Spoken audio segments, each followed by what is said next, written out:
بسم اللہ الرحمن الرحیم۔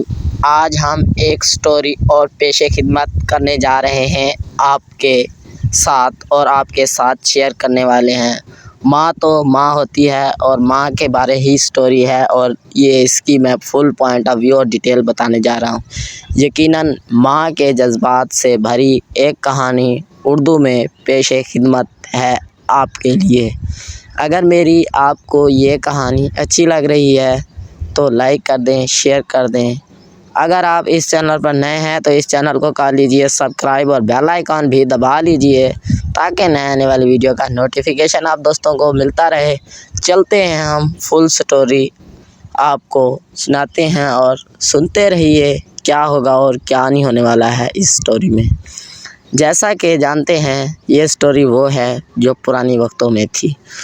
وہ پرانی لکڑی کی کرسی چوراہے پر جب اور اس پر بیٹھی یہ مایوس آواز خاموش کمرے میں ایک تسکین بخش آہنگ تھی۔ ماں کے ہاتھ چھریوں اور عمر کے دبوں سے بھرے ہوئے تھے۔ ان کی گود میں آرام کر رہے تھے۔ انگلیاں ان کی دھندلی پھولوں والی ساڑی کے کپڑے پر نظر نہ آنے والی نمونہ بن رہی تھی۔ ان کی آنکھیں اگرچہ وقت کے ساتھ دھندلی ہو چکی تھی، گرم جوشی کی گہرائی رکھتی تھیں جب اب بھی سردرد ترین دل کو پگھلا سکتی تھی۔ انہیں یاد تھا جیسے کل کی بات ہو وہ دن جب ان کے ننھے راجو نے اپنے پہلے لڑکھڑاتے قدم اٹھائے تھے۔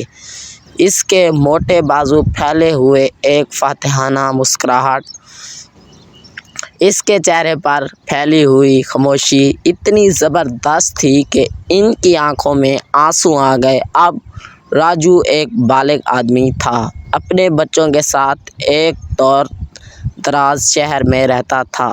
ملاقاتیں کم ہوتی تھیں لیکن فون پر اس کی آواز، اس کے مسکراتے خاندان کی کبھی کبھار کی تصویریں قیمتی خزانے تھے جو انہوں نے اپنے دل سے لگا رکھے تھے۔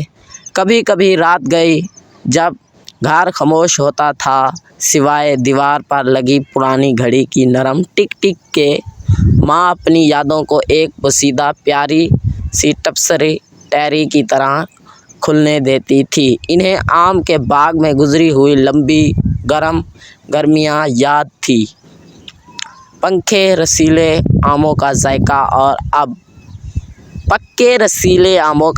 اب یہ بھی ان کی زبان پر باقی تھا۔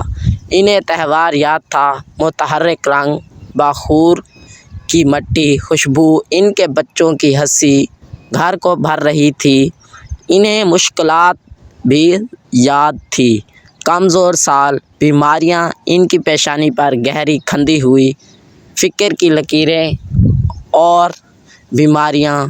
انہیں اپنے شوہر کو کھونا یاد تھا، وہ خالی پن جو ان کے دل میں بسا گیا تھا، ایک مسلسل درد جو کبھی واقعہ دور نہیں ہوا لیکن ان سب کے باوجود وہ ثابت قدم رہی۔ ان کی طاقت ان کے بچوں کے لیے غیر متزلزل محبت میں جڑی ہوئی تھی۔ ایک دن ایک خط آیا، اس کے کرارے سفید لفافے پر راجو کا مایوس تحریر تھا۔ ان کا دل بھی بے چینی سے پھڑپھڑایا جب انہوں نے اسے احتیاط سے کھولا۔ جب انہوں نے الفاظ پڑھے تو ان کی آنکھوں میں آنسو سے بھر گئی، اداسی کے نہیں بلکہ زبردست خوشی کے۔ راجو گھر آ رہا تھا۔ اس کے بعد دن سرگرمیوں کا ایک طوفان تھا۔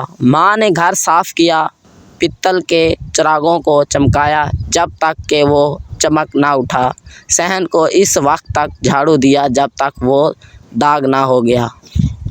بے داغ نہ ہو گیا۔ انہوں نے راجو کی پسندیدہ ڈشیں پکائیں، مسالوں کی خوشبو ہوا میں بھر گئی اور ایک مؤوس سکون ملا۔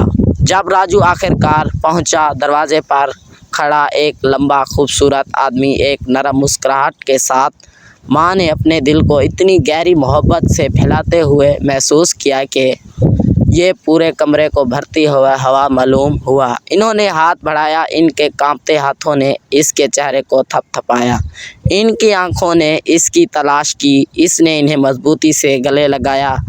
ایک اور طویل لمحے کے لیے وہ وہاں کھڑا رہا اور ماں اور بیٹا دوبارہ مل گئے۔ سال پگھل گیا۔ جب راجو کے بچے ان کی باہوں میں دوڑ پڑے، ان کی ہنسی گھر میں گونج رہی تھی۔ ماں جانتی تھی کہ ان کی زندگی اپنی تمام خوشیوں اور غموں کے ساتھ ایک اچھی گزری ہوئی زندگی تھی۔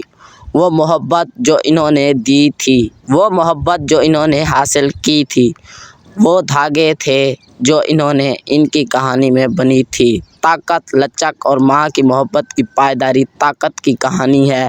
یہ تھی جی ماں کی کہانی اور ماں کی ایموشنل سٹوری، اور ماں ہوتی ہے۔